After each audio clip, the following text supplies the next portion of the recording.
Welcome back. I'm Eric Schneider. I'm a licensed real estate agent here in Charlotte, North Carolina with Berkshire Hathaway Home Services. If you're new to the program, I highly recommend going back and checking the last couple of videos out.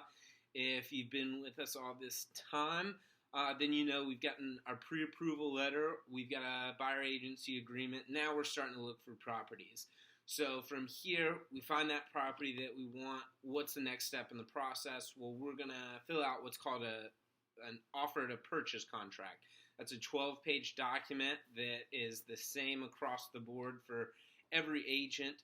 And being that it is 12 pages, I'm not going to go over that in detail. I'm going to do that in a separate video, hopefully here in the near future. But until that point, let's just say that we filled out that offer to purchase contract. What's the next step in the process? Well, once we have that, we submit it to the listing agent, and one of three things can happen. It gets accepted. That means that we're under contract. It gets declined. That means we've got to regroup completely, or they'll counter that offer. From that counter, we can counter back and forth an infinite amount of times, but for the time being, we'll say that somewhere in that infinite process that we have agreed to a price, to a contract, so we are technically under contract. This is the first time that money's due, and that comes in two forms of payment. One would be an earnest money deposit. The other would be a due diligence fee. While neither is required, they're highly recommended, and a lot of times contracts don't go through without either.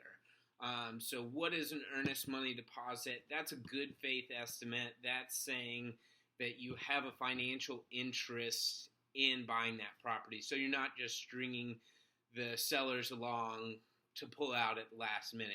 If you pull out of the contract, your earnest money deposit is in jeopardy.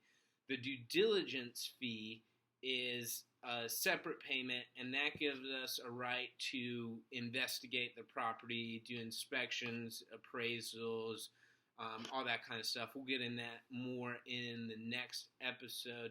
But basically, if let's say a $200,000 house, we might put down $2,000 for the earnest money deposit and maybe $750 for the due diligence period. That way, in the due diligence period, if we find out that something's wrong with the property, we're allowed to back out. And while we would sacrifice that due diligence fee, it's a whole lot less than our earnest money deposit. That's the next step in the process. Tomorrow, we're going to talk a little bit more about what the due diligence period is, everything that you need to know about that. And if you have any questions about anything, please feel free to call, text, or email, whatever is most convenient for you. There's also going to be a link to the North Carolina Real Estate Commission's brochure on earnest money deposit. I highly recommend that you check that out. It's well worth your time, and we'll see you next time.